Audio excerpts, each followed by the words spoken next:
Friends, welcome to Fast Matrix. तो एक report 89 द्वारा करी जा रही है जिसमें बताया जा रहा है कि आर्मी फिर से कोरियन K-30 बीओ के पास जा सकती है, जो कि पहले चॉइस बनाया गया था इंडियन आर्मी द्वारा short range air defence system के लिए। और ये पैंसर के ऊपर इंडियन आर्मी की चॉइस था। एक लंबे कंपटीशन के बाद और सारी इवैल्यूएशन के बाद इंडियन आर्मी ने इसे शॉर्टलिस्ट करते हुए विनर डिक्लेयर किया था। इवन 2021 में DSC क्लियरेंस भी दे दिया गया था, जिसके बाद नेगोशिएशन स्टार्ट हो गए थे और फिर ये कॉन्ट्रैक्ट जो है फेल कर गया था और हम इस डायरेक्शन में आगे नहीं बढ़ पाए। ना पैंसर लिए गए, ना बीओ को लिया गया, और अब फिर से घूमकर हम वही आ रहे हैं। और अब कहा जा रहा है कि fresh acceptance of necessity release करी जाएगी और फिर से यहाँ पर DSC अप्रूवल दिया जाएगा, यानी कि घूम फिर के हम वहीं पर वापस आ रहे हैं। ऑल्दो इस बार कहा जा रहा है कि इसे प्रायोरिटी में दिया जाना है और घूम फिर के हम सेम सिस्टम पर आ रहे हैं। स्पेशली ऑपरेशन सिंदूर के बाद जब ये रियलाइज़ किया गया कि जो अनमैन्ड सिस्टम्स हैं वो एक बड़ा थ्रेट बनते चले जा रहे हैं, तो ऐसे short range air defence systems उनके अगेंस्ट में काफ़ी ज़्यादा कारगर साबित होंगे, कॉस्ट इफेक्टिव भी होंगे और ऑन द मूव डिप्लॉय किए जा सकेंगे। तो K-30 बीओ की जो खास बात है वो ये है कि यहाँ पर पहले तो 30 मिलीमीटर की कैनन दे रखी है जो कि ऑटोमेटिक है। साथ में मिसाइल्स भी जो फायर होती हैं ये IR गाइडेड मिसाइल हैं। तो पैसिव सेंसर्स हैं, अगर जो लॉन्चिंग मिशन इस्तेमाल किए जाते हैं वो रेडार्स का पता लगाने के लिए भी हैं, तो भी आप इस केस में पैसिव सिस्टम का इस्तेमाल करते हुए उन्हें टेक डाउन कर रहे हैं, तो अपने रेडार साइट्स को प्रोटेक्ट करते हुए ये काम कर पाएंगे।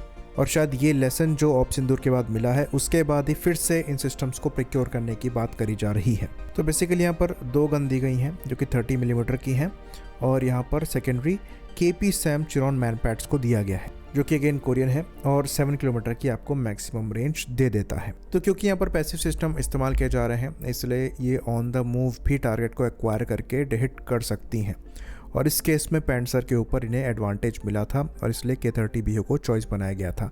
साथ में मोबिलिटी भी यहाँ पर आपको काफ़ी अच्छी मिल जाती है। तो डेफिनेटली ये एक कैपेबल सिस्टम है, पैसिव है, जो कि मॉडर्न थ्रेट को देखते हुए और भी ज़्यादा कारगर हो जाता है। बाकी 30 मिलीमीटर के 300 राउंड्स यहाँ पर कैरी किए जाते हैं जो कि अगेन एक्यूरेट हैं। इनको गाइड करने के लिए एक रडार यहाँ पर इस्तेमाल किया जाता है और एंटी एयर रेंज यहाँ पर आपको 3 किलोमीटर के राउंड की मिल जाती है जो कि अगेन काफ़ी अच्छी है। रडार यहाँ पर जो गन को गाइड करता है ये एक एक्सपैंड रडार है, पर AESA नहीं है, पल्स डॉपलर है, IFF के साथ आता है जो कि पेलास्टिक कंप्यूटेशन का काम करेगा। तो ऐसे सिस्टम ऑन द मूव काम कर सकते हैं और स्वाम अटैक के अगेंस्ट में कारगर साबित होंगे। तो यहाँ पर परेशानी ये है कि आपने बहुत समय यहाँ पर पहले ही वेस्ट कर लिया है। रिक्वायरमेंट यहाँ पर ऑलमोस्ट 400 के सिस्टम की है, पर लाइकली इनिशियली छोटे नंबर्स के लिए ही AO-1 रिलीज़ किया जाएगा।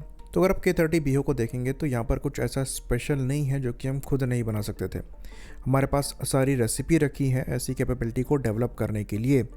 व्हीकल भी हैं, मैन पैड्स भी हैं और 30 या 40 मिलीमीटर गन्स भी हैं। तो हम automatic guided close in weapon systems को बना ही रहे हैं।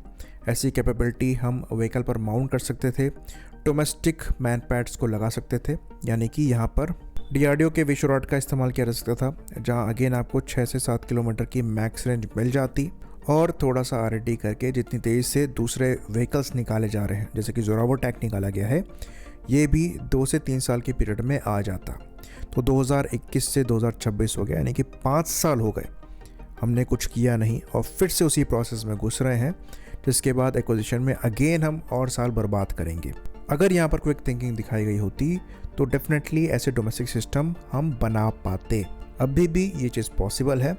कुछ नंबर में अगर AO-1 निकाला जा रहा है और ये सिस्टम लिए जा रहे हैं तो कोई परेशानी नहीं है। उसके साथ में जो लार्जर रिक्वायरमेंट है उसको पूरा करने के लिए हम डोमेस्टिक प्रोजेक्ट चला सकते हैं। VT-21 जो प्लेटफॉर्म है वो नया है और उसको इस काम के लिए यूज़ किया जा सकता है। बाकी एक और चीज़ बता दें कि करीबन 250 के आसपास और man portable air defence system हम एक्वायर करने वाले हैं, लेकिन इस केस में ये ईगला S नहीं होगा जिसको हमने पहले बड़े नंबर में लिया है, बल्कि ये Russian Verba man pad system हो सकते हैं जो कि पुराने ईगला को रिप्लेस करेंगे। तो आर्मी यहाँ पर कैपेबिलिटी ब्रिज करने के चक्कर में है, लेकिन बहुत ज़रूरी है कि जो डोमेस्टिकली बिल्ड हो सकता है कम से कम उसको डोमेस्टिकली ही किया जाए, क्योंकि रिक्वायरमेंट ऐसे सिस्टम्स की बड़े नंबर में होने वाली है। और जब कॉन्फ्लिक्ट खिंचता है तो लोकल प्रोडक्शन ही आपकी हेल्प कर पाता है, जो कि आप लोकल सिस्टम के लिए ही कर सकते हैं। आई होप इन्फॉर्मेशन यहाँ पर क्लियर रही हो। इसी बात पर इस वीडियो को हम ख़त्म करेंगे। लाइक करिए, सब्सक्राइब करिए। जय हिंद।